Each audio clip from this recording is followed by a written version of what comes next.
코로나와 부동산 등으로 국민들께서 많은 고통받으시는 이런 시기에 법무장관으로 지명돼서 대단히 책임감을 느끼고 있습니다. 상식과 공정을 바탕으로 국민께 힘이 되고 위로가 되는 법무 행정을 펼 수 있도록 최선을 다하겠습니다. 검수완박 저지하겠다고 밝히셨는데 구체적인 방안 생각해 두신 게 있을까요? 그 검수완박 입법이 시행되면 힘센 범죄자들은 사실상 제도적으로 죄짓고도 처벌받지 않게 됩니다.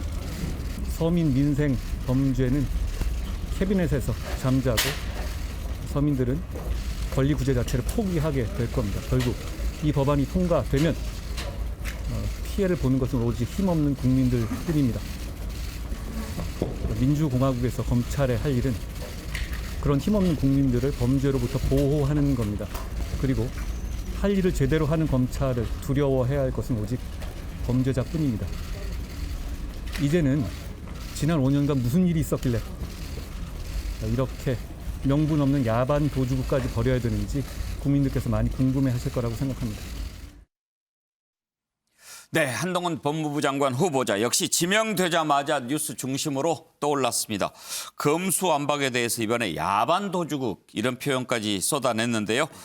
자, 한동훈 법무부 장관 후보자 이제 앞으로 야당이 또 단단히 청문회에서 검증하겠다고 벼르지 않겠습니까? 이 내용부터 살펴보겠습니다.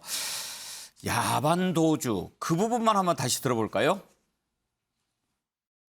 할 일을 제대로 하는 검찰을 두려워해야 할 것은 오직 범죄자뿐입니다.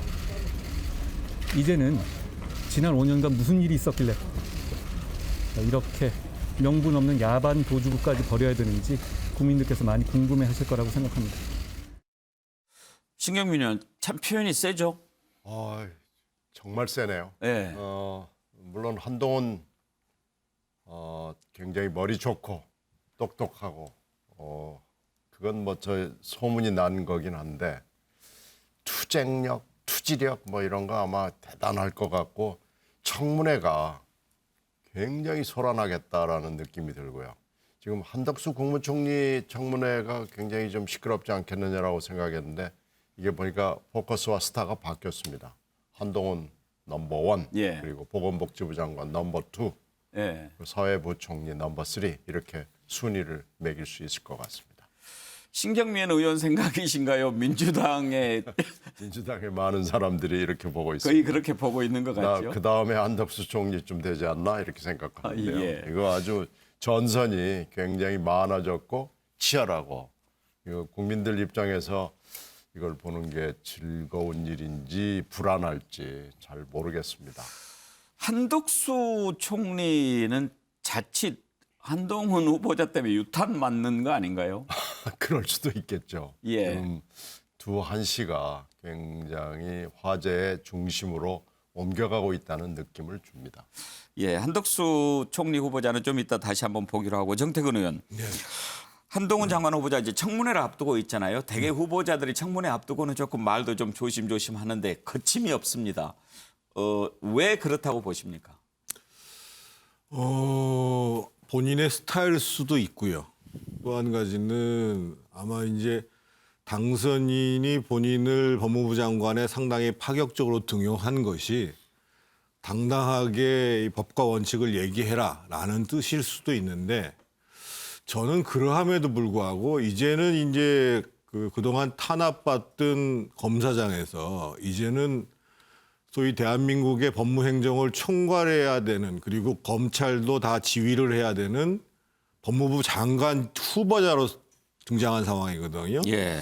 그렇다고 한다면 저는 뭐 이 한동훈 검사장에 대해서는 여러 가지 평가 능력이라든지 자기 관리 뭐 이런 거에 대해서 다 좋게 다 평가를 받는 상황인데 그러면 이제는 사실은 조금 뭔가 좀 더 겸손하고 포용적인 언사를 하고 더더군다나 이제 메시지를 똑같이 내더라도 강한 메시지보다는 절제하는 메시지를 내는 것이 훨씬 더 본인을 위해서도 그렇고 윤석열 당선인 정부를 위해서도 그렇고 예. 그것이 도움이 되지 않겠는가. 그래서 본인이 얘기하려고 하는 취지를 얘기하지 말라는 것이 아니라 그것을 표현하는 방식과 관련해서는 조금 더 숙고를 해볼 필요가 있을 것 같습니다. 예, 자, 지금 이런 말을 하는 것에 대해서 민주당 점잖게 반응할 리가 없죠. 윤호중 비대위원장 뭐라고 얘기했는지 한번 들어보실까요?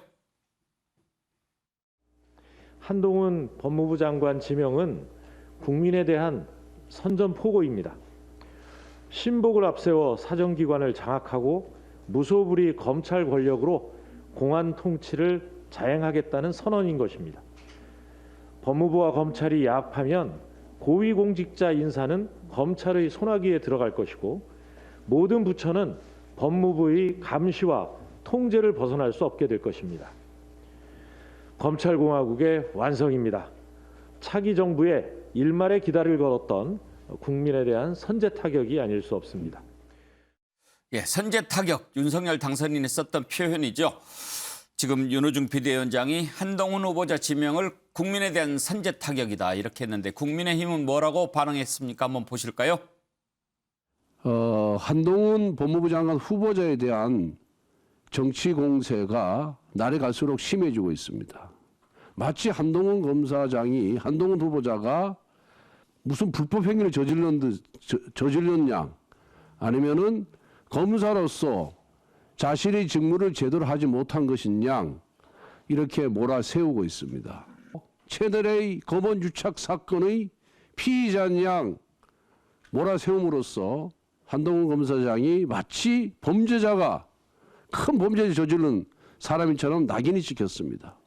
더 이상 민주당은 정치 공세를 하지 말고 한동훈 후보자에 대해서 청문회 석상에서 그 사람의 도덕성이나 능력이나 자질 이런 부분에 대해서 검증을 해 주시기 바랍니다. 한동훈 법무부 장관 내정 이후 민주당은 히스테리에 가까운 반응을 쏟아내고 있습니다.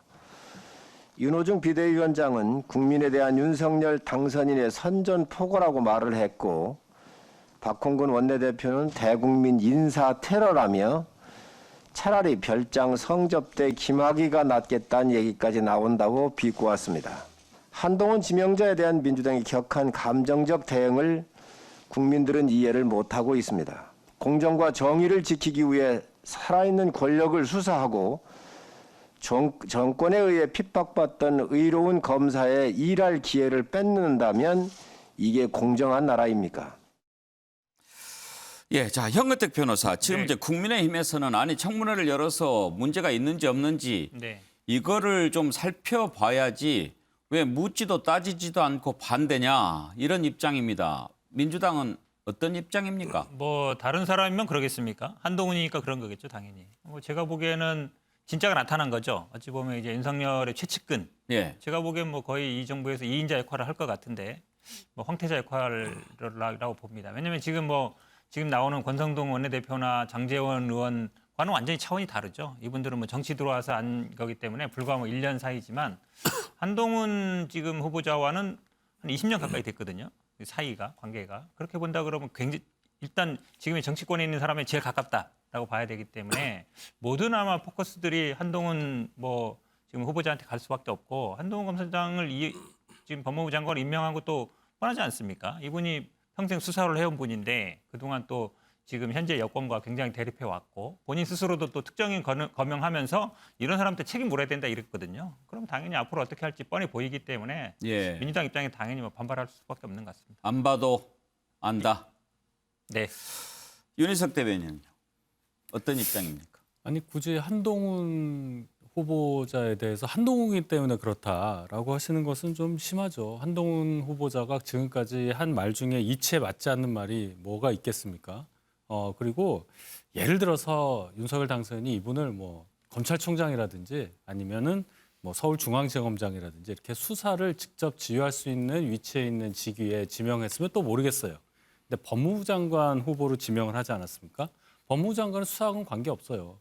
그리고 당선인이 밝혔듯이 법무행정 전반에 대해서 이 사람만큼 능력 있는 사람이 없다. 이렇게 이제 얘기를 해서 수사에서 뺐단 말입니다. 그런데 장관으로서의 임무를 잘할 수 있는지 여부에 대해서만 검증하면 될 청문회에 정치적인 논리를 막 동원을 해서 한동훈이 과거에 이런 발언을 했기 때문에 검찰을 동원해서 뭔가를 할 것 같다. 그래서 검찰공화국이 뭐 완성될 것 같다 이렇게까지 하는 것은 정말 지나친 정치 공세라고 저는 생각합니다. 자, 이렇게 지금 양측의 입장이 평행선을 달리고 있습니다. 차지원 교수 의견을 좀 들어보고 싶은데 차지원 교수께서는 일단 한동훈 후보자 지명에 대해서 어떻게 평가하십니까? 뭐 저도 상당히 윤석열 당선인이 상당한 그 정치적 의도를 갖고 한 인사라는 생각이 듭니다. 뭐 우리가 지금 앞서 봤듯이 한동훈 검사장을 그러니까 법무부 장관으로 내정함으로써 상당히 여야가 강대강 충돌을 할 수밖에 없을 거라는 건 누구보다 잘 알았을 거 아닙니까? 예. 그럼에도 불구하고 왜 이걸 했을까? 부분에 대해서는 아마 일각에서는 그런 이야기도 하는 것 같아요. 일종의 그러니까 지금 윤석열 당선인이 민주당에 대해서 함정을 파는 것이 아닐까 한다는 것이죠. 지금 민주당이 가장 추진하고 있는 것이 이 소위 말하는 검수완박이라는 거지 않습니까? 예. 이런 부분들에 대해서 상당히 당내에서도 비판적인 여론이 있기 때문에 사실 이게 끝까지 갈 수 있을까라는 생각을 많은 사람들이 했거든요. 근데 한동훈 검사장을 내정함으로써 민주당 입장에 이제는 돌이킬 수 없는 상황으로 갈 수밖에 없다는 것이죠. 이러한 식으로 민주당이 계속적으로 검수완박을 추진할 경우에는 지방선거에 상당한 악영향을 미칠 것이다 라는 생각을 하고 일종의 정치적 함정을 판 것이 아닐까라는 생각들을 상당히 많은 사람들이 한다는 것이죠. 또 하나의 노림수는 앞서 뭐 우리 윤희석 대변인은 지금 법무부 장관이기 때문에 검찰 수사에 관여를 하지 않는다. 그리고 법무행정만 한다고 하지만 그 말을 고지고대로 믿을 사람이 과연 몇 명 있을까요? 사실은 지금 뭐 이 한동훈 검사장 같은 경우는 검찰 특수통으로 상당히 이름이 알려진 사람이고요. 그렇기 때문에 사실 검찰의 수사에 대해서는 아마 A부터 Z까지 다 알고 있는 사람이라고 할 수 있는 거 아니겠습니까? 그렇다고 한다면 이 지금 이런 사람이 검부행정의 총괄을 맡게 될 경우에 과연 검찰이 알아서 코드를 맞추지 않을까요? 그런 상황이라고 한다면 상당히 그러니까 자연스럽게 검찰을 직할 통치를 할 수 있게 되는 것이고요. 예. 또 한편으로 나가서는 지금 이 검찰총장이나 만약에 지금 서울중앙지검장이 됐을 경우에는 대통령과의 관계가 그렇게 이렇게 돈독해질 수는 없어요. 그러나 국무위원으로서 내각에 들어갈 경우에는요, 대통령의 법무참모 이상의 역할을, 정무적인 역할을 할 수가 있다는 것이죠. 그 과정을 통해서 상당히 아마 이 윤 당선인의 그런 국정 운영에 상당히 큰 힘을 줄 것이다. 예. 그리고 또 한편으로는 윤석열 당선인 입장에서는 자기의 아마 내심, 아마 한동훈 이 지금 후보자를 자기 이 지금 국민의힘 쪽의 하나의 인물로 키워보겠다는 그러한 포석도 저는 깔려 있는 것이 아닐까 생각을 해봅니다. 알겠습니다. 근데 신경민 의원 지금 이제 청문회를 하겠지만 정말 어떤 뭐 국민들 생각에 이거는 곤란하겠는데 이런 정도가 안 나왔다고 했을 경우에 아무리 민주당에서 부적격해도 대통령이 임명할 수 있죠? 그렇죠. 장관은 뭐 인사청문 채택 여부와 전혀 상관이 없죠. 예. 그러니까 이제 유탄이 한덕수 총리 후보에게 가는 거 아니냐라는 얘기가 나오는 게 예. 한덕수 총리는 무조건 본회의를 통과해야 되거든요. 예. 근데 본회의는 결국은 표수인데 이렇게 되면은 한덕수 총리의 인준에 결정적 영향을 한 법무장관 후보자로부터의 유탄에 맞을 수가 있다는 논리가 가능하거든요. 그래서 이게 좀 심상치 않은 국면으로 점점 들어가고 있다고 봐야 됩니다. 예. 지금 한덕수 총리 사실 맨 처음에 윤석열 당선인이 총리 후보자로 내세웠을 때 노무현 정부 때 마지막 국무총리도 했고 뭐 그런 인연도 있으니 청문회 좀 무난히 통과하지 않겠느냐. 그런 것도 사실 발탁 배경의 하나였을 겁니다. 그런데 한동훈 후보자 지명 이후에 민주당 분위기가 확 바뀌었죠. 오히려 한덕수 총리 날리는데 부담이 없어졌다 이런 말까지 나오고 있지 않습니까? 관련된 녹취를 좀 들어보죠. 어떻게 별다른 수입이 없는 상황에서 10년 동안 12억 원이 넘는 현금 재산이 늘어났는지 들여다볼수록 의문투성입니다. 한덕수 후보자에게 요구합니다. 부인의 미술품 판매 내역을 하나도 숨김없이 낱낱이 공개해 주십시오. 지금 한 후보자 측은 자료를 줄 요구에 대단히 불성실하게 임하고 있습니다. 거의 모든 자료에 대해 한덕수 후보자는 김앤장 18억 고문료 론스타 관여 의혹, 대가성 부동산 거래 의혹 등 이해충돌 의혹에 대해서도 청문회에서 밝히겠다며 어물쩍 넘어가려는 태도만 유지하고 있습니다. 수없이 제기되는 의혹 꾸러미들에 그저 믿으라는 말로 넘어갈 수는 없습니다. 국민께서 납득할 수 있게 해명하고 이를 입증할 근거 자료를 내놓아야 합니다. 한덕수 후보자는 자신에게 제기되는 의혹들에 대해서 투명한 해명과 입증으로 의혹을 남기지 마시길 바랍니다. 정태근 의원, 민주당의 한덕수 총리 후보자에 대한 공세 수위가 조금씩 높아지는 것 같습니다. 예, 지금 심상치 않습니다. 그런데다가 지금 저는 이제 한동훈 후보자의 지명보다도 지금 전반적인 민주당의 기류가 대선 직후보다도 지금 훨씬 강경하게 흘러가고 있거든요. 그래서 처음에는 제가 그래도 민주당이 6월 1일 날 실시되는 지방선거에서의 역풍을 고려할 것이다 이렇게 봤는데 예. 제가 몇몇 사람들을 취재를 해보니까요. 민주당에 있는 분들을 취재해보니까 지금 지방선거의 승패에 대해서 그렇게 연연하지 않는 것 같습니다. 느낌에. 그러니까 지금 누가 봐도 이해할 수 없을 정도로 심지어는 우호적인 시민단체조차도 그 신중히 처리하라고 얘기하는 검수완박에 대한 검찰청법, 형사소송법을 지금 계속 밀어붙이고 있잖아요. 예. 그래서 지금 사실은 언론중재법 때 이상으로 뭐 정의당을 비롯해가지고 모든 데에서 도대체 이거 왜 이러냐 이러는데 강행하고 있어요. 예. 그 분위기는 지금 봐서는 어떻든 한편에 있어서는 지지층을 최대한 결집해서 가겠다라는 것. 또 한편에 있어서는 지방선거 이후에 오히려 당권의 향배에 더 많은 관심을 갖고 있는 상황 속에서 저는 한덕수 총리 후보자에 대해서 어차피 표결이 이루어지는 것인데 예. 몇 가지 해명이 안 되는 측면들을 만약에 찾아낸다라고 하면 이거는 제가 봤을 때는 표결을 통해서 낙마를 시킬 것이 아닌가. 그러니까 이런 분위기로 점점 가고 있는 것은 분명한 것 같습니다. 예, 국민의힘도 이런 걱정하고 있겠죠. 권성동 원내대표 얘기를 한번 들어보실까요? 국무총리 인사청문회가 조속히 실시되어야 합니다. 오는 4월 26일이면은 총리 인사청문 경과보고서 채택 만료일입니다. 앞으로 열흘 정도밖에 남지 않았는데 아직까지 인사청문회를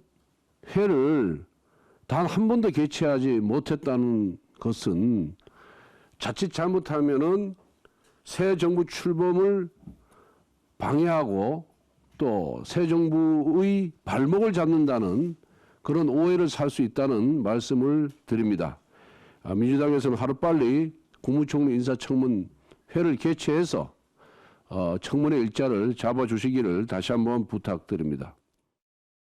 현근택 변호사, 지금 민주당 분위기가 어떻습니까? 한덕수 총리 안 되겠다 이쪽이 더 큽니까? 쪽으로 기울고 있죠. 왜냐하면 지금 한동훈 당선인이 아니라 지금 후보자 보면 아시겠지만 보통 저분이 지금 청문회를 통과하시길 원하는 분 같지 않아 보이잖아요. 싸우자는 투로 들리지 않습니까 지금? 왜냐하면 뭐 정치인들이야 지금 뭐 국회에 있는 정치인들이야 뭐 민주당 법안이나 이거에 대해서 뭐 반대한다 이럴 수 있는데 청문회를 앞두고 있는 후보자들이 저러지는 않거든요. 그러니까 뭐 싸우자고 나오는 입장에서 민주당 입장에서 그러면 뭐 청문회 그냥 통과시켜주겠습니다. 이럴 수는 없는 거거든요. 그러니까 한덕수 총리 자체도 지금 해명이 안 되는 부분들이 있습니다. 지금 뭐 로펌 문제도 있지만 예전에 외국계 기업에 선불로 받아서 그걸로 집을 사고 또 그 기업이 나중에 실제로는 그 당시에는 입찰 자격이 없었는데 그 청와대라든지 아니면 정부에 있을 때 입찰 자격을 주어지고 그 기업이 또 실제로 입찰 받고 이랬거든요. 시간이 오래되긴 했지만 그런 부분도 해명이 안 되고 있습니다. 그래서 제가 보기에는 뭐 약간 부정적으로 흐르지 않나 이렇게 보고 있습니다. 윤희숙 대변인, 만약에 민주당 입장이 저렇다면은 뭐 대응책이 좀 필요한 거 아닙니까? 아니 국회 절대 과반을 갖고 있는 172석의 민주당이 마음대로 하겠다면 그걸 막을 수 있는 방법은 없는 거예요. 근데 제가 한 가지 드릴 수 있는 말씀이 한덕수 총리 지명자가 법무부 장관 후보자 때문에 유탄을 맞는다. 이런 얘기 자체가 참 국민들이 어떻게 받아들이실까 의문스러운 것이고 이것은 제가 볼 때 아직도 민주당에서는 한 달이 훌쩍 지난 대선 결과에 대한 어떤 내용 정리, 입장 정리, 분석이 제대로 안 되고 있다. 그렇기 때문에 새 정부 첫 총리임에도 불구하고 다른 식의 총리라면 모르겠습니다만은 새 정부에 자칫하면 발목을 잡을 수 있다는 인상을 줄 수밖에 없을 수 있는 이런 총리 인사청문회 관련한 태도가 이렇게 공격적이고 또 다른 것도 아니고 검수완박, 국민 과반이 반대하고 있는 검수완박까지도 이렇게 추진하는 이 일련의 과정이 대단히 우려스럽다 이렇게 말씀드립니다. 예, 저는 아까 정태근 의원이 한 말씀이 좀 걸립니다. 지방선거 저도 좋아. 이거 뭐 만약에 그런 마음을 먹는다면 그건 좀 복잡해지죠. 근데 실제로 제가 몇 사람한테 저도 처음에 깜짝 놀랐습니다. 그런 분위기가 있냐? 그랬더니만은 그런 분위기가 실제로 있다는 거예요. 그러니까 예를 들면 엊그저께 의원총회를 진행하는데 처음에는 반대 의견을 얘기했던 사람들이 꽤 있었잖아요. 공개적으로 비대위원 중에 한 사람이 얘기하고 뭐 이상민 의원부터 여러 사람이 이거 무리다라고 얘기했다가 그냥 표결도 안 하고 만장일치로 그냥 가는 분위기 이런 속에서 언론에 공개는 되지 않았습니다만 상당히 그런 얘기가 있었답니다. 예, 자, 지금 이제 한동훈 법무부 장관 후보자를 지명하면서 이렇게 한덕수 총리까지 청문회 통과, 국회 인준 다 어려워진 그런 상황이 익어가고 있습니다. 여기에 또 한 명, 정호영 보건복지부 장관 후보자, 현재 여러 장관 후보자들 가운데 가장 많은 의혹이 제기되고 있는 상황인데요. 한번 이 내용 살펴보겠습니다. 경북대 병원장 시절의 자녀 특혜 입학 논란에 이어서 이번에는 병역 관련 내용이 불거졌고요. 또 봉사활동 관련해서 새로운 의혹이 제기됐는데 두 자녀 문제뿐만 아니라 새마을금고 이사장 무단 겸직한 부분, 또 칼럼 부적절한 부분 이런 것도 지금 제기가 되고 있습니다. 민주당에서는 정호영 보건복지부 장관, 조국 전 장관한테 적용했던 그 잣대 똑같이 적용하라 이렇게 날을 세우고 있습니다. 반응을 한번 들어보실까요? 두 자녀가 경북대 의대 편입을 염두에 두고 아버지를 활용한 스펙 쌓기로 보인다고 하는 이른바 아빠 찬스 논란이 일고 있습니다. 정 후보자는 의혹이 제기되는 사안마다 적법한 절차를 거쳤다며 인사청문회에서 해명하겠다고 합니다. 우리 국민은 의혹에 대해서 매우 궁금해합니다. 인사청문일까지 기다렸다가 해명을 들을 게 아니라 당장 사실 확인과 검증을 하기 위해서 더불어민주당 의원들이 나선 것입니다. 윤석열 당선인은 공정과 정의를 내세우고 당선이 됐습니다. 당선인이 정호영 복지부 장관 후보자 자녀의 입시 비리와 한동훈 법무부 장관 후보자의 검언 유착 사건을 조국 전 장관을 수사하던 수준으로 하는지 측근이라고 감싸고 덮어버리는지 일단 지켜봤으면 합니다. 만약 윤 당선인이 조국 전 장관에게 적용했던 잣대를 자신과 측근에게는 적용하지 않는다면 국민이 나서서 심판할 것입니다. 최정 교수, 이제 지금 민주당에서는 조국 전 장관한테 적용했던 똑같은 잣대 그걸 적용해라라고 하는데 그런 얘기가 나오는 것이 이제 몇 가지 좀 연상되는 부분들이 있죠. 의과대학 편입하는 과정에서 특혜는 없었느냐. 그리고 뭐 봉사활동 했다라고 하는데 그건 뭐 시간이 좀 이렇게 따져보니까 전혀 맞지 않는다. 뭐 이런 부분들인데 그냥 그게 떠올라서 그런 것 같습니까? 아니면 실제로 이렇게 들여다보면 좀 고개를 갸우뚱하게 하는 것들이 있습니까? 상당히 고개를 갸우뚱하는 것들이 많죠. 지금 앞서 말씀하신 것처럼 그러니까 의대 편입을 위해서 일종의 스펙 쌓는 부분 있지 않습니까? 뭐 예를 들면 논문을 쓴다든지 지금 화면에 놓는 지금 그러니까 봉사활동을 한다든지 이러한 부분들이 이 지금 사실은 석연찮은 여러 가지 구석들이 있다. 그리고 또 지금 편입을 하는 과정에 있어서 일종의 뭡니까 이렇게 시험을 친다기보다는 그러니까 이 지금 면접과 구술 평가에 의한 주관적 평가를 통해서 이 채점이 된 그런 경우도 있다는 것이죠. 그런 부분들이 상당히 그러니까 이 부분들이 과연 공정하게 평가가 됐을까라는 부분이 있는 것이고요. 가장 중요한 문제는 그런 것 같습니다. 지금 정호영 후보자가 당시 경북대 병원에 그러니까 이제 무슨 진료처장을 했고 그다음에 또 아들이 그러니까 편입할 때는 병원장이었거든요. 그렇다고 한다면 소위 말하는 고위공직을 하고 계신 분의 입장에서 일종의 이해 충돌이 발생할 수 있는 그러한 사안이잖아요. 그렇다고 한다면 이런 부분들에 대해서 뭔가 좀 더 조심하고 제 같았으면 차라리 다른 학교를 한번 알아보지라고 하는 것이 좀 바람직하지 않았을까라는 사람들이 일반인의 시선에서는 그렇게 보인다는 것이죠. 그런데 이 부분에 대해서 오늘 기자들이 질문하니까 아빠가 다니는 대학교에 가고 싶었겠죠. 예. 그런 이야기를 하는데 많은 국민들이 생각했을 때는 아빠가 요직을 맡고 있는 의대에 들어가기 쉽다고 생각했겠죠. 라고 하는 것이 일반 국민들의 시각 아닐까요? 현근택 변호사, 네. 오늘 뭐 조국 전 장관도 글을 올렸던데 똑같이 해라. 나 했던 것처럼 왜 당장 압수수색 안 하냐 이렇게 올렸던데 그렇게 해야 된다고 보십니까? 뭐 일단은 이게 혐의점은 아직 확실하게 드러난 건 아닙니다만 이게 2016년, 17년 일이고요. 이게 공무방해가 되면 이게 이제 국립대학이니까 공무방해잖아요. 7년이기 때문에 뭐 공소시효는 남아 있습니다만 결국은 이제 어느 정도 혐의점이 나와야 된다라고 보고 저는 이제 조국 장관보다는 오히려 더 문제가 있을 수 있다고 봅니다. 예를 들어 조국 장관이 본인의 딸을 서울대 로스쿨에 만약에 뭐 학사 편입을 시켰다. 그런 경우랑 비슷한 거거든요. 근데 이건 한 사람도 아니고 두 사람이나. 근데 딸은 처음에 붙었는데 아들은 그 다음에 처음 떨어지고 두 번째는 기존에 없던 제도가 생겼단 말이죠. 지역 할당제식으로. 그래서 들어갔는데 지금 말씀처럼 구술 평가로 했는데 뭐 면접이라든지 점수를 다른 사람보다 많이 받았다는 게 벌써 나오지 않습니까? 그러면 당연히 이게 과연 어떤 사람들이 어떻게 평가를 했느냐 이런 부분들은 아마 제가 보기에는 수사로도 넘어갈 수 있는 영역으로 넘어가고 있다 이렇게 보고 있습니다. 예. 자, 이런 의혹 제기에 대해서 국민의힘 어떻게 반응하는지 권성동 원내대표 얘기 들어보시죠. 정호영 복지부 장관 지금 여러 의혹이 계속해서 나오고 있는데요. 국민의힘 입장에서는 어떤 의견이신가요? 지금 뭐 언론에서 단편적으로 의혹 제기를 하고 있고 그 의혹이 사실인지 여부에 대해서는 아직 확인이 되고 있지 않은 그런 상황입니다.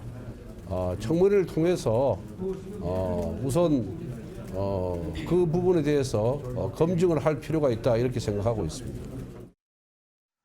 사실 정호영 보건복지부 장관 후보자 지명할 때 사전에 충분히 검증하지 않았겠습니까? 더군다나 윤석열 당선인의 아주 오래된 친구라고 하는데 그 부분에 대해서 쏟아질 비난도 어느 정도 예상했을 것 같지요? 배현진 당선인 대변인의 얘기를 들어보시죠. 정호영 후보자에 대한 검증의 시간은 국회에서 이뤄질 때까지 일단은 잘 지켜볼 생각이고요. 후보자 본인께서 어제 여러 언론 보도를 통해서 매우 떳떳한 입장으로 본인이 소명할 수 있다라는 자신감을 보여주시고 있고 무엇보다도 경북대 측에 무리한 프레임을 씌우지 말라라는 의미에서 저희가 철저한 소명 자료를 하나하나 요구하고 있는 것을 알고 있습니다. 경북대 또한 모든 성적과 일체의 자료들을 제공할 예정이므로 여러분께서도 국회에서 청문회를 열기까지 후보자 본인이 소명하는 내용과 또 그 현장에서 상세히 설명하는 내용들을 기다려주시면 될 것 같습니다. 윤희석 대변인 보시기에 정호영 후보자가 요즘 유난하게 좀 떠오르는 특별한 이유가 있다고 보십니까? 일단 보건복지장관 후보자인데 보건은 모르겠으나 이제 복지 분야에 좀 전문성이 떨어지지 않냐는 지적 그리고 대통령 당선인과 40년 인연이다. 이 부분이 부각됐으니까 그 부분에 좀 집중해서 본다면 지금 말씀드리는 이 자녀 관련한 의혹 아닌 의혹에 대해서도 국민적 관심이 높아지겠죠.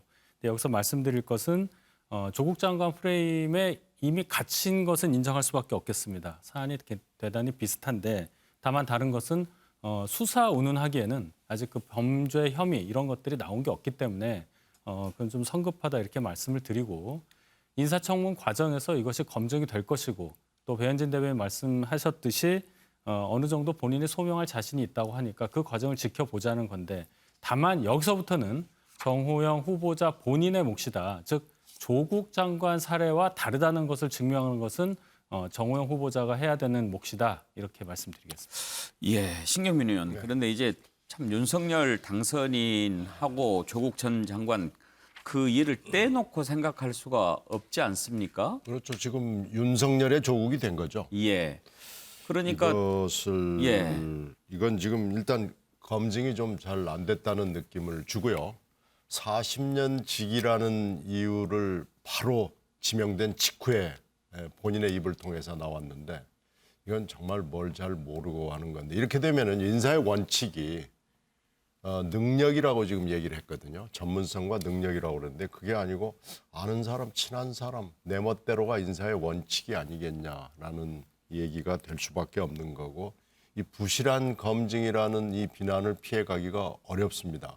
지금까지 나온 것만 봐도 이건 이상한데 또 병역 문제까지 끼어 있거든요. 그렇게 되면 지금 오늘 그 반응, 아버지가 일하는 병원에서 공부를 하고 싶지 않겠느냐라는 반응은 정말 이건 엉터당토하는 반응이고요. 필요하다면 내가 수사라도 받겠다. 나는 깨끗하다. 이렇게 나와야죠. 지금 국민들이 보기에 이건 뭐지 하는 느낌을 주고요. 또 조국의 그 대자비를 보는 것 같아서 이건 아마 당선인에게 특히 윤석열 행정부 정부로 봐서는 굉장히 뼈아픈 인사가 될 것이고 이 인사는 유지되기가 저는 매우 어렵다고 봅니다. 예. 그래서 이 지명자 본인이 바로 사퇴하는 것이 저는 제일 그나마 데미지를 덜 줄 수 있는 방법으로 판단이 돼요. 이건 매우 잘못된 인사입니다.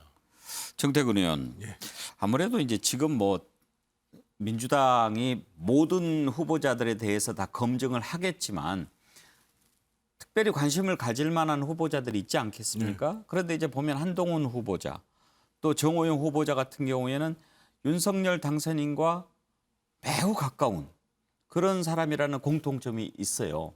그런 점에서 민주당이 더 열심히 들여다볼 것 같기는 합니다. 예, 그런데다가 이제 정호영 후보자 같은 경우는 그 검토돼야 될, 검증돼야 될 지점이 조금 전에 얘기했던 것처럼 조국 전 장관과 거의 같은 내용들이기 때문에 저는 기본적으로는 국민의힘 쪽에서도 마찬가지고 앞으로 청문 과정에서 무조건 그 지금 정호영 후보자를 옹호할 것이 아니라 적어도 이 자녀들의 편입과 관련돼서 특혜가 있었는지 여부, 그리고 스펙 관련해 있어서 그것이 허위가 아니었는지, 그리고 병역 관련해 가지고 문제가 없었는지에 대해서는 저는 똑같은 기준으로 검증을 하는 것이 법과 원칙을 가지고 공정과 상식을 가지고 집권한 윤석열 정부와 국민의힘에 맞다고 보여지거든요. 다만 지금 이제 한 가지 지점은 오늘 조국 장관, 전 장관이 왜 수사 빨리 안 하냐 얘기를 했는데 이 문제는 지금 이제 업무방해 사문서 위조의 가능성이 있는데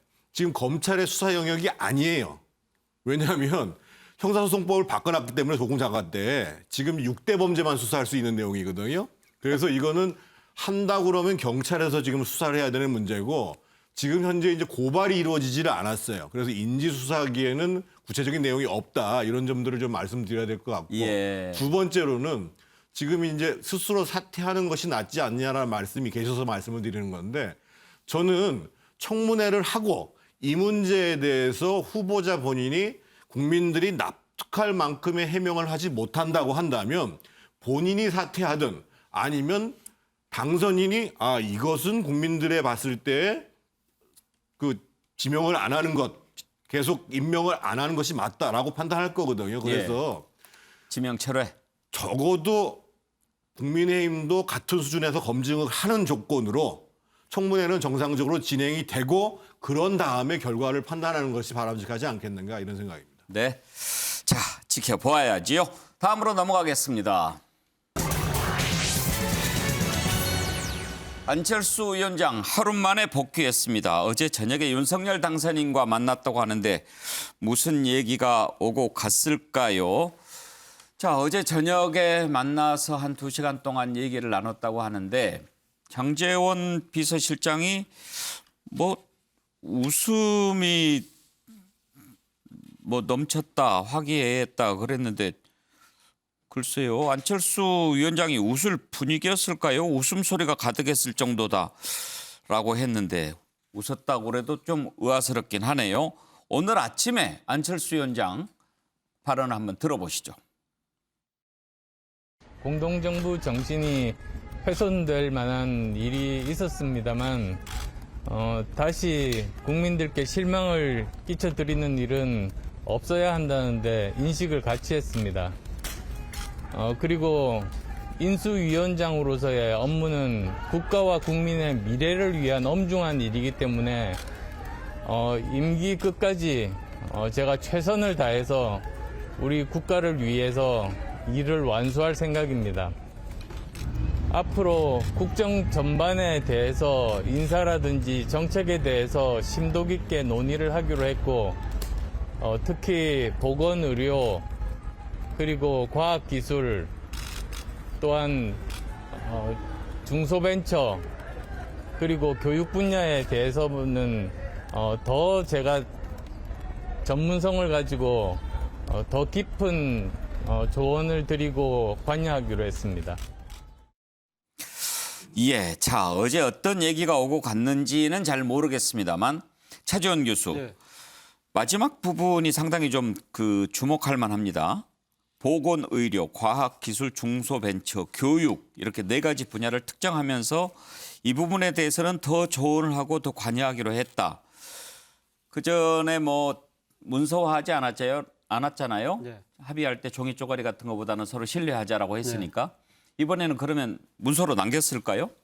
근데요, 문서로 남겼다고 하더라도 이것을 과연 어떤 식으로 그러면 지금 안철수 위원장의 역할을 관철시킬까? 저는 그것이 궁금합니다. 예. 솔직히 그러니까 지금 이런 그러니까 국정 여러 부분에 대해서 그러니까 법적 권한, 역할 이런 것들이 무슨 근거로 이루어질 수 있느냐는 것이죠. 솔직히 그러니까 지금 안철수 위원장은 지금 국회의원도 아닙니다. 그리고 지금 국무위원도 지금 안 되는 상황이라고 한다면 조언은 할 수 있을지 몰라도 관여는 어떻게 할까? 저는 그것이 정말 궁금합니다. 이런 것 자체가 그러니까 아무런 그러니까 지금 법적 권한 없이 이 국정에 깊숙이 개입하는 걸 갖다 우리가 소위 말하는 비선실세라고 이야기를 하지 않습니까? 이런 부분 물론 윤석열 행정부는 기존의 국정 운영 스타일하고 달리 민간 합동위원회를 구성한다고 하니까 그러한 또 다른 형태로 아마 안철수 위원장이 위원장직을 끝내고 난 뒤에 어떤 식으로 그렇게 개입을 할지 모르겠습니다만 현재 지금 우리가 알고 있는 그 기존의 법과 제도의 한계 속에서 과연 아무런 직함도 없는 사람이 얼마만큼 관여를 할 수 있을 것인가. 예. 그런 부분들이 과연 기존의 법과 질서와 충돌하지 않을까? 이런 부분이 또 다른 논란을 낳지 않을까? 이런 부분 걱정이 저는 먼저 들었습니다. 솔직히. 그런데 이 4가지 분야에 대해서는 어느 정도 얘기가 오고 간 것 같기도 합니다. 배현진 당선인 대변인이 오늘 브리핑에서 이와 비슷한 얘기를 했는데 한번 들어보시죠. 인선이 어떻게 예정될지는 저희 모두가 확인할 수가 없습니다. 다만 어제 안철수 인수위 위원장과의 만찬 회동을 통해서도 지금 말씀 주신 과학 분야 또는 벤처, 보건복지 등 안철수 위원장께서 전문성을 가지고 있는 분야에 대해서 좀 더 자세히 조언을 구하고 말씀을 참고하기로 했기 때문에 후속 인선에 대해서도 이러한 부분들이 많이 반영돼서 더 좋은 인재들을 국민 앞에 선보일 수 있을 것 같습니다. 정태근 의원 어제 분위기가 어땠을 것 같습니까? 그냥 마지못해 봉합하는 분위기 아니었을까요? 그러면 앞으로 이러이러한 부분들은 좀 상의를 하겠다 그랬을까요? 일단은 지금 제가 가장 이해가 안 되는 게 예. 지금 안철수의 정치, 안철수의 계획 또 공동정부를 향한 본인의 요구와 의지가 뭔지를 모르겠어요. 그러니까 지금 나타난 현상을 보면 본인의 말로도 오늘 아침에 출근하면서 공동정부의 정신이 훼손된 일이 있었다라고 얘기했단 예. 말이에요. 그러면 그게 훼손되지 않으려면 나는 적어도 이러이러한 부분들을 당선인한테 요구했고 그것을 받아들였다. 그런데 그런 내용들이 없잖아요. 근데 이제까지 과정들을 보면 이해가 안 되는 게 처음에 이태규 인수위원이 사퇴했지요. 그다음에 최진석 선대위원장 했던 그 분이 페이스북에 문제 제기를 했지요. 그리고 본인이 만찬하고 업무 거부를 했단 말이에요. 근데 이거는 사실은 통상적으로 이해되지 않는 거거든요. 본인이 인수위원장이라고 한다면 그리고 공동정부의 정신이 훼손됐다고 그런다면 본인이 직접 당선인을 만나서 네. 당초에 우리가 공동정부를 하기로 한 뜻은 이런 거였고 적어도 이러이러한 부분들은 받아들여야 된다. 이러이러한 부분이라는 게 사실 공동정부에서 핵심은 정책과 인사잖아요. 예. 근데 이제 어떻든 인사는 지금 하나 다 반영이 안 된 거 아니잖아요. 아니잖아요. 예. 그러면 지금 와가지고 남아있는 인수위원장 임기까지는 소임을 다 하겠다고 얘기하는데 뭘 하겠다는 건지 잘 모르겠어요. 그래서 제가 봤을 때는 여러 가지 우려가 있으니까 봉합되는 모양새를 보여주긴 한 것 같은데 앞으로 무엇을 할 수 있을까? 예. 저는 별거 지금 안철수 위원장이 할 수 있는 역할은 별로 없는 것 같아요. 앞으로 걱정은 차차 해보기로 하고 그 유리석 대변인 지금 이제 정태근 의원 지적한 대로 그런 일이 있으면 당선인 만나서 아니 이렇게 해야 공동정부 정신에 부합하는 거 아닙니까? 이렇게 하면 좋겠지만 좀 뭐라 그럴까 윤석열 당선인과 안철수 위원장의 스타일이 좀 서로 많이 다른 것 같아요. 그렇죠? 어느 분이 지적을 하셨는데 윤 당선인은 왜 이런 인사 관련 얘기 나오는 게 이해가 안 간다고 어제 말씀하셨어요. 그 이유가 본인 설명을 다 했다는 거죠. 안철수 위원장이 뭐라고 반박을 안 했기 때문에 문제 없다고 생각했다. 근데 어느 분 말씀은 안철수 위원장은 본인이 생각하는 얘기가 아니면 대답을 안 한다. 근데 상대방은 그것을 인정한 걸로 이해할 수 있다. 뭐 그런 얘기가 있었어요. 그러니까 어쨌든 지금 인사 관련해서 내각 18자리에 대해서 안철수 위원장 계열이라고 할 수 있는 분들이 입각을 못했기 때문에 이제 이런 얘기가 나오고 있는데 국정 운영에 관련해서 안철수 위원장이 대선 후보 시절에 가졌었던 그 공약이라든지 그런 정신을 국정 운영에 반영한다 이런 차원의 얘기가 있었던 걸로 생각이 되고 아까 이제 비선 실세 말씀하셨는데 안철수 위원장이 그럼 무슨 자격으로 국정 운영에 참여할 수 있을 것이냐. 비선 실세라고 하면 자격이 없는 사람이 국민들 모르게 뭔가 실권을 갖고 영향력을 미친다는 의미로 볼 때 안철수 위원장을 자격이 없다거나 국민이 모르는 사람 그렇게 인정하지는 않을 것 같고 어차피 공동정부를 운영하기로 약속을 드리고 윤석열 당선인이 대통령 선거에서 당선이 된 만큼 그 부분에 대한 논란은 없을 것으로 생각합니다. 어제 웃음이 넘쳤다고 하지만 글쎄요. 완전히 화해하고 뭐 앞으로 문제가 없을까요? 최진석 선대위원장 했죠. 어제 회동에 대해서 이렇게 평가했습니다. 한번 들어보시죠. 장제원 의원 말처럼 완전히 하나가 된 겁니까? 하나가 됐다고 하니까 이제 믿어야죠. 그런데 이제 그 공동정부 정신이 훼손되었고 그 훼손된 것에 관해서 서로 대화를 해서 봉합이 됐다. 이 정도가 현실 아니겠습니까? 함께 상의하고 인재를 함께 찾고 그다음에 그 인재들과 함께 건설할 나라의 방향을 함께 결정하고 그런 일들이 일어나지 않은 것이 가장 큰 요인 같습니다. 예, 봉합이라고 했습니다. 봉합. 그냥 꿰매놓은 거죠. 완전히 하나가 됐다라고 하니까 뭐 믿어야 되지만 그렇게는 아닌 것 같다라는 게 최진석 교수의 생각인 것 같은데요. 자, 장제원 당선인 비서실장 얘기를 한번 또 들어보죠. 아니, 그러니까 중소벤처라든지 또 과학기술 분야라든지 보건복지 분야는 안철수 위원장의 전문성이 계시잖아요. 그러니까 그런 정책의 다양성이라든지 이런 것들을 많이 개진하시고 그러실 거예요. 안 위원장이 방금 말씀하신 그 부처들에 대해서는 더 깊이 관여하겠다라고 말씀하셨는데 그렇다면 이제 관여라는 게 의견 제시죠. 좀 더 추가적인 인선이 있을 수 있을 거라고. 아니 자꾸만 사람이 몇 명 들어가느냐 앞으로는 누구 추천 이렇게 볼 문제가 아니에요. 이제 완전히 합당이 되면 이 정권 창출의 뿌리인 정당이 화학적으로 결합하는 거잖아요. 그럴 때 완전히 하나가 되는 거기 때문에 누구 추천 몇 명 들어갔다 이건 별로 의미가 없어요. 신경민은 이제 사실은 저 부분이 가장 핵심인 것 같습니다. 지금도 장제원 당선인 비서실장은 관여가 뭐냐? 그 의견 제시다. 누구누구 들어간 거 아니다. 윤석열 당선인도 그렇게 얘기를 했습니다. 공동정부라고 하는 게 누구누구 이렇게 들어가는 게 아니고 공동정부라는 정신하에 사람을 찾아가지고 제일 좋은 사람을 쓰는 것이지 꼭 누가 들어가야 된다라고 하느냐. 이게 이제 공동정부 윤석열 당선인에 대한 생각인 것 같은데 안철수 인수위원장에서는 아니 공동정부면 내가 추천한 사람이 좀 들어가서 함께 내각을 꾸려야 공동정부 아니냐 이 생각인 거 아닐까요? 아니 공동정부는 사람이죠. 사람이 결합이 돼야 되는데 이건 지금 내친 거거든요. 그러니까 아무리 봉합됐다고 얘기를 해도 봉합은 될 수가 없는 거고 지금 윤석열 당선인의 스타일이 문제가 생기면 무시하다가 계속 문제가 풀리지 않으면은 만나가지고 손 붙잡거나 뭐 이렇게 밥 먹거나 해가지고 푸는 게 지금 우리가 여러 번 봤거든요. 벌써 이준석 대표와의 관계에서도 그런 이 모습을 우리가 두어 번 봤고 지금 안철수 전 대표하고도 관계도 지금 이렇게 됐고 그래서 이렇게 봉합을 하는 건요.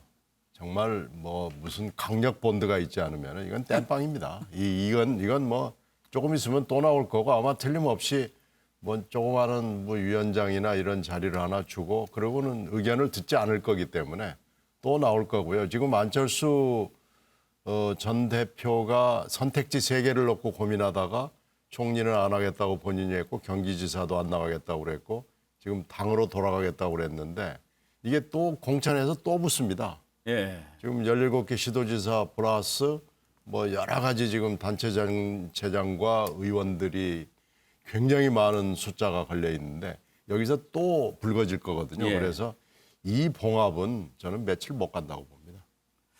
알겠습니다. 한번 지켜봐야 되겠습니다.